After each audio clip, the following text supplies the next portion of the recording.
Pabagsak ng poste ng kuryente na tibag na pader at kotseng nadaganan ng puno.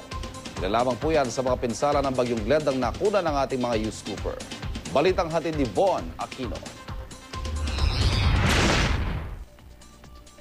Parang isang tinapay na naipit sa bag ang kotseng ito matapos badaganan ng isang dambuhalang puno sa Magallanes Village. Sa kuha ni youth scooper Sima Maghani, kitang-kita ang matinding pinsalang tinamo ng kotse. Wala namang napaulat na nasaktan sa insidente.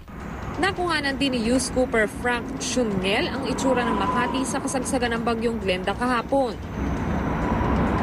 Tila nasa loob ng isang washing machine ang buong syudad sa lakas ng hangin at ulang humagupit dito. Sa sobrang lakas, nabali at yumuko ang isang crane para sa construction ng isang gusali. Mga nabunot na puno naman ang tumambad kay youth scooper J. Mendoza ng Giginto, Bulacan. Hindi niya inakala na ang naglalakihang puno at halaman doon mapatutumba pala ng bagyong Glenda. Sa mga litrato naman ni youth scooper John Paulo Castro, makikitang babagsak na sana ang isang poste ng kuryente sa Tondo, Maynila. Inalalayan lang ito ng isang crane para hindi tuluyang bumigay.